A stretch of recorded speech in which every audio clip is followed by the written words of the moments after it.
On News Express, Tinubu seeks expertise in tackling bloated civil service payroll.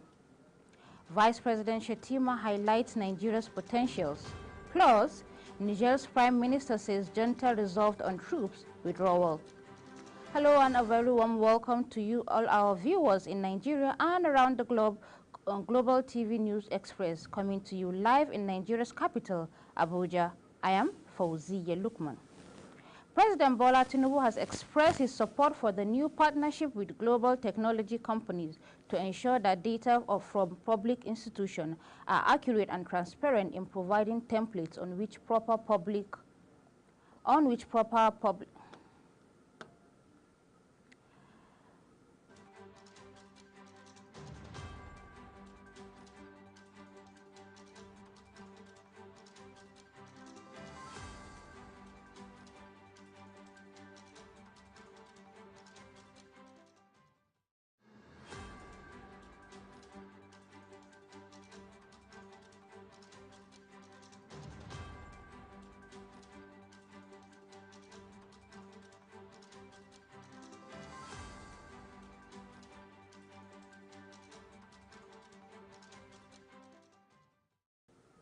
We sincerely apologize for the short break in transmission.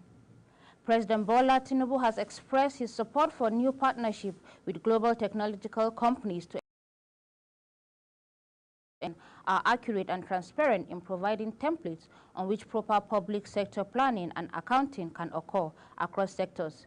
Speaking yesterday at a meeting in the State House with Global Vice President of Oracle, Andres Gracia Arroyo, the president, in a statement by presidential spokesman Ajuri Ngilali, welcomed the company's commitment to Nigeria's civil service reform process and data management sector, as he emphasized the need for greater knowledge transfer through the establishment of academics and training institutions in the country, aiming to promote the ease of doing business, digital innovation, effective identity management, efficient payroll administration, and quality citizen-centered service delivery.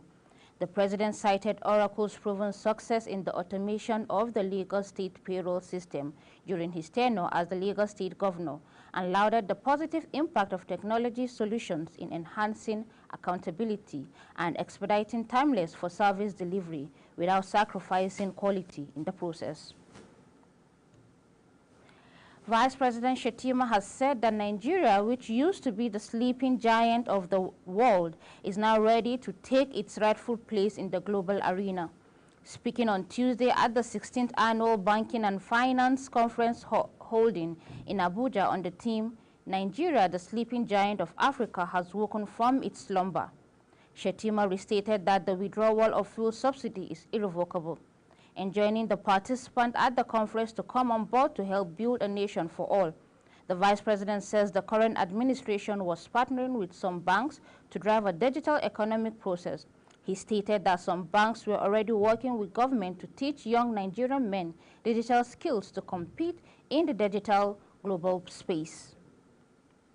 Vice President Kashim Shettima also says it is essential for political aides to exercise discretion in both their public and private lives, and to avoid any action that could tarnish the image of the government's reputation.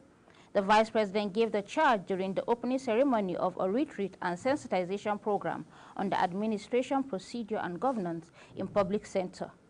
Kike Lomo Okeri has the details. Speaking to participants, which include political aides and senior civil servants, on the topic Forging a Path to Responsible Governance, a call to political aides, Vice President Shettima pointed out that the retreat is designed to facilitate their transition and equip them with the fundamental tenets of public sector administration and governance. Will undergo more intense scrutiny, occasionally even rigorous criticism. Therefore, it is absolutely essential to exercise discretion in both their public and private lives, and to avoid any action or actions that will tarnish the reputation of the government. On the sensitive of their roles as political aides, Vice President says they are bound by the laws of the country in all matter of official correspondence. These laws outline the consequences for international and unintended mishandling of information entrusted to their care. In his welcome remark, the permanent secretary of the State House, Engineer Funsho Adebiyi, disclosed that the training was aimed at registering the commitment of the political aides towards actualizing the goals of President Bola Ahmed Tinubu-led administration. To look at how to manage what I call our bosses' interrelationship.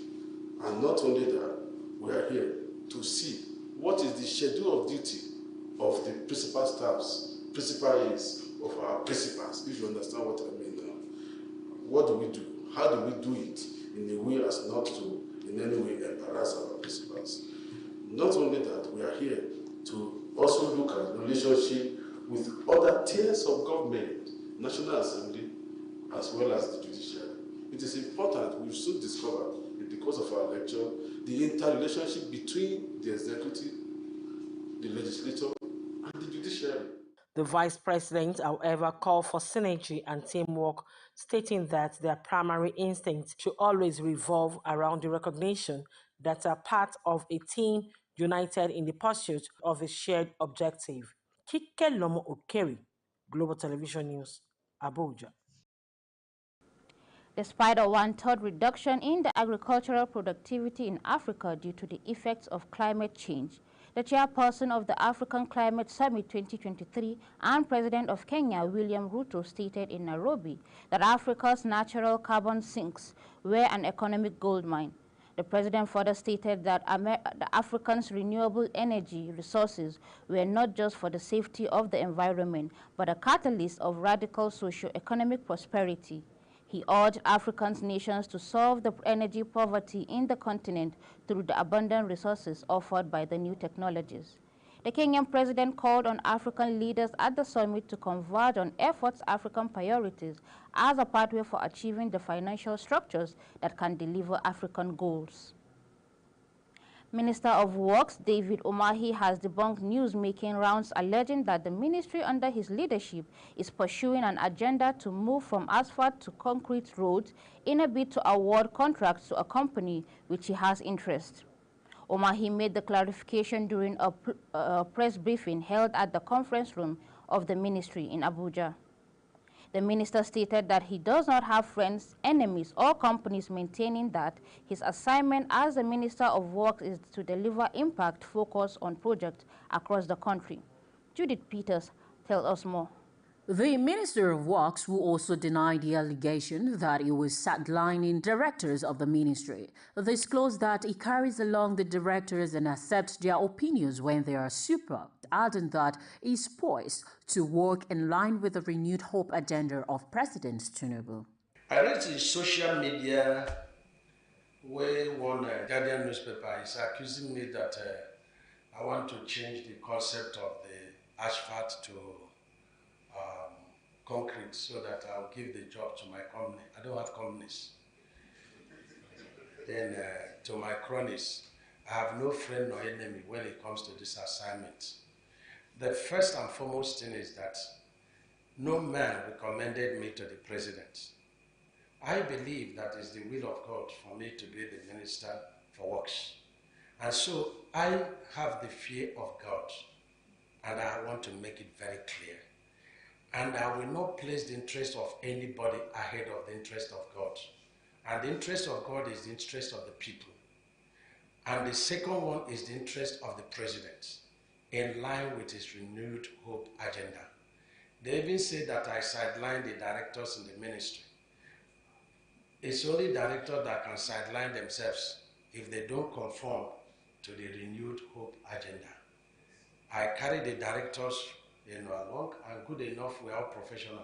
He said he was aware of the campaign of calumny by some individuals who are not ready to accept the fact that things must be done in line with global best practices. He revealed that a lot of work is not going on in the Southeast and announced that he will be going there on inspection, and whoever has received money for a bad job or an undone job will be compelled to go back and do what he has been paid for. Through the power and help of God, I can fix any road. But you are aware there is no money. So as Nigerians are praising Mr. President for bringing me on board, I also commend them and I thank God for Mr. President, and I thank God Almighty. But it's miracles I'm praying for. Every day I pray for funding to my ministry and greater wisdom to unravel the situation we are into now. We are not even talking about any new projects. The ones that are ongoing can continue to go even with good funding for the next 20 years. So I will need funding to do the work. And we all have to think on how we can initiate some funding, whether we call it through tax or whatever name we can call it. We have to find a way.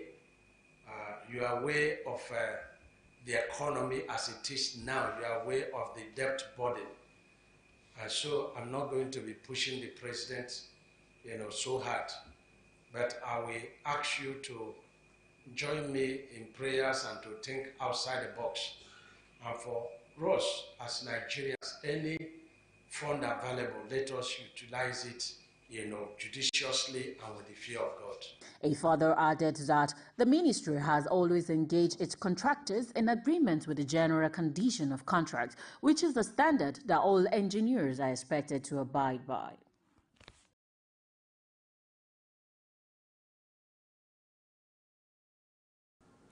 The federal government has said it will be engaging terminal operators for the rehabilitation of the $800 million, an equivalent of 593 billion naira, ports of the Apapa, Tin Can and others. The Minister of Marine and Blue Economy, Adeboyega Oyetola, has said this on Monday when he was led on a familiarization visit to Apapa and Tinland Island ports by the Managing Director of the Nigerian Ports Authority, Mohammed Bello Koko, and his management team. However, reacting to this, Oyetola said the port was almost collapsing, adding that the restructuring would commence soon. The ad hoc committee constitution by the House of Representatives to investigate the activities of the Nigerian Sovereign Investment Authority since its inception has hailed the management of the NSIA over its interventions in the healthcare sectors. The members of the committee commended the NSIA during an oversight visit at the NSIA Luth Cancer Center in Lagos on Monday. The visit was for the members of the committee to inspect and review the projects undertaken by the NSIA and their impact on the Nigerian economy, adding that the key areas of focus were the healthcare, infrastructure, and agriculture. As a result, the NSIA Healthcare Development Investment Company was established to catalyze private sector investment to address the infrastructure gaps in the healthcare sector, improve manpower, and forge strategic collaborations to advance healthcare indicators in the country. Personnel of the Nigerian Army, in collaboration with operatives of the Nigerian Security and Civil Defense Corps, have uncovered no fewer than 12 illegal oil refining sites in Owawa Creek in the Ughelli South local government area of Delta State. The operative also discovered 60 crude oil cooking ovens, 14 reservoirs, 6 wooden boats laden with stolen crude, and 470 sacks of illegal refined automotive gas oil in the camps. The Director, Army Public Relations, Brigadier General Onyema Nwachukwu, on Monday revealed that troops are also intercepting stolen crude oil in Udu and Sekelewu Warri North local government areas of Delta. The Department of State Services on Monday says it has uncovered plans by certain politicians across the country to stage violent protests, mobilizing student leaders and ethnic associations, amongst others. The service says the planned protest was to rubbish the federal government and security agencies over what it described as socio-economic matters. The service spokesman Peter Afunanya says intelligence reports at the service disposal revealed that those plotting the protest have been identified, adding that they are being monitored. Afunanya called on heads of tertiary institutions to discourage their students from engaging in any activities that could disrupt the peace of the country. He urged those who have intention to take advantage of the challenges facing the nation to cause mayhem in the country to have a rethink. Contracts are underway to pave way for very swift withdrawal of French forces from the country. As anti-France sentiments continue to soar among Nigerians, Ali Mohammed Lamin Zain made the remark at a press conference on Monday, saying the contacts that are underway should enable a very swift withdrawal of French forces from the West African country, where around 1,500 French soldiers are present. The junta's justification for the coup cited poor economic management and deteriorating security situation under Bazoum, but it's difficult to believe the economic argument. After 2 years of slow growth due to the coronavirus pandemic, Niger's economy rebounded strongly in 2022, with growth estimated at about 11.5%. The ousted President Mahamat Traoré, and a well-known political figure for the 3 decades, had the senior ministerial positions under Issoufou, notably the Interior and Foreign Affairs Minister. However, Niger's economy and social indicators now place it at the bottom of global development indices. You're watching Global TV Midday News, coming to you live from Nigeria's capital, Abuja. We are on StarTimes channel 276. Kindly follow us across social media platforms using @GlobalTVNG and other handles showing on your screen. When News Express return, NATI says solid ministerial earnings hit 814 billion in 15 years. We have details of this and other stories for you right after the break.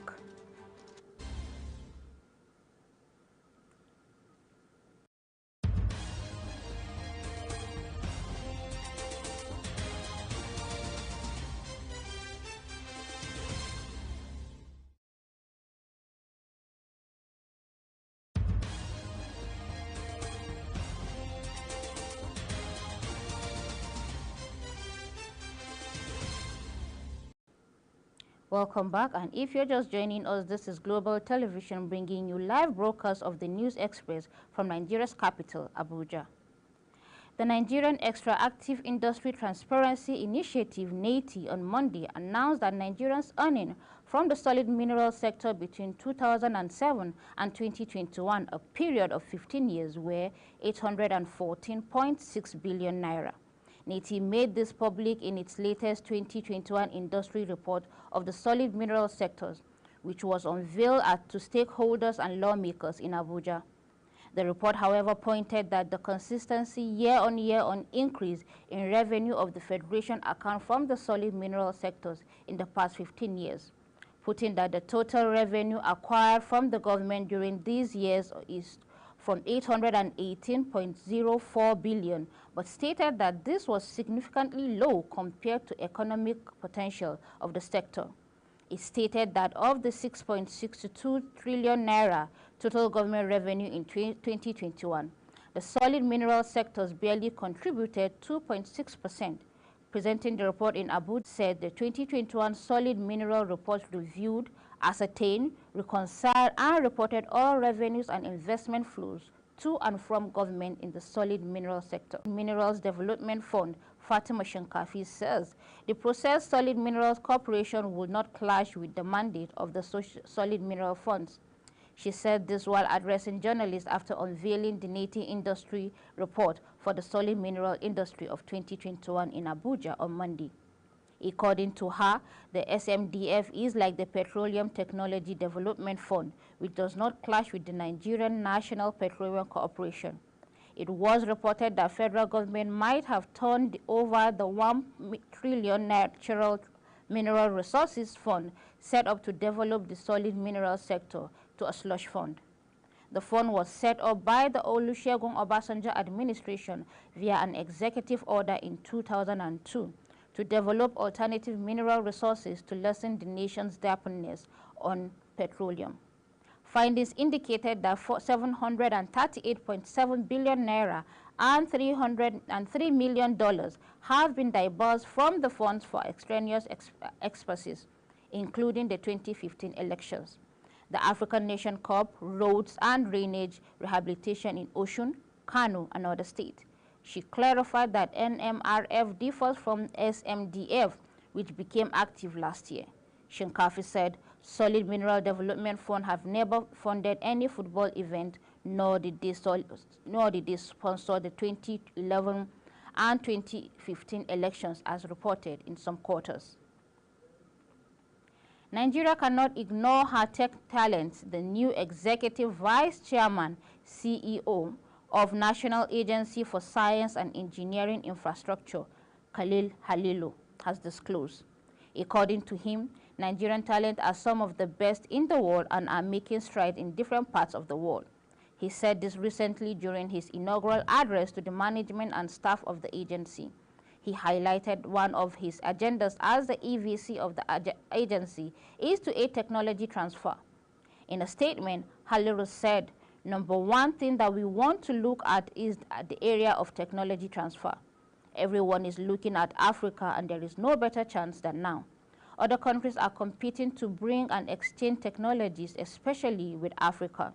He further stated that the duty of the agency is to use the country's resources, talent, capacity, and energy to drive economic development, priority areas of the new administration. While on the foreign scene, President Vladimir Putin says the Russian energy sector is feeling general confident despite Western sanctions that followed Moscow's offensive against Ukraine. Speaking at the meeting focused on energy with a few members of his government and the chairman of the gas giant Novatek, Putin stated that in the current difficult condition, Russia not only confirmed its energy self-sufficiency and independence, but also keeps key position in the world energy market. Saudi Arabia have announced on Tuesday that it would extend a voluntary oil production cut of 1 billion barrels per day until end of the year. Continuing its campaign to bolster prices, the cut, which first took effect in July, will continue for another 3 months until the end of December 2023. The energy minister said in a statement, Riyadh first announced the cut in after a June meeting of the 23-nation OPEC alliance, which also includes Russia.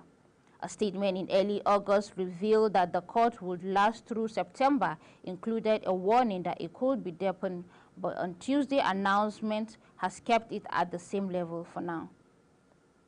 Ukraine says Russia launched a 3.5-hour drone attack on southern part of the Odessa region early on Sunday, hitting the Danube River port infrastructure and injuring at least 2 people. Ukraine Air Force says that says on the Telegram app that its air defense system shot down 22 of the 25 Iranian-made Shahad drones that Russia launches on Odessa in the early hours of Sunday morning. Ukraine's South Military Command said on social media at least 2 civilians were injured in the attack on what it said was a civil infrastructure of Danube. As we end Global TV News Express, a quick look at some of our top stories. President Tinubu has sought in the expertise attack bloated civil service payroll. Vice President Shettima has highlighted Nigeria's potential. Niger's Prime Minister has reiterated the country's junta's resolve to withdraw troops. Well, that's it on the Global TV News Express, live coming to you from Nigeria's capital, Abuja. We are on StarTimes channel 276. Kindly follow us across all social media platforms using @GlobalTVNG and other handles now showing on your screen. On behalf of the production, I am Fauziya Lukman, thanking you so very much for watching. See you.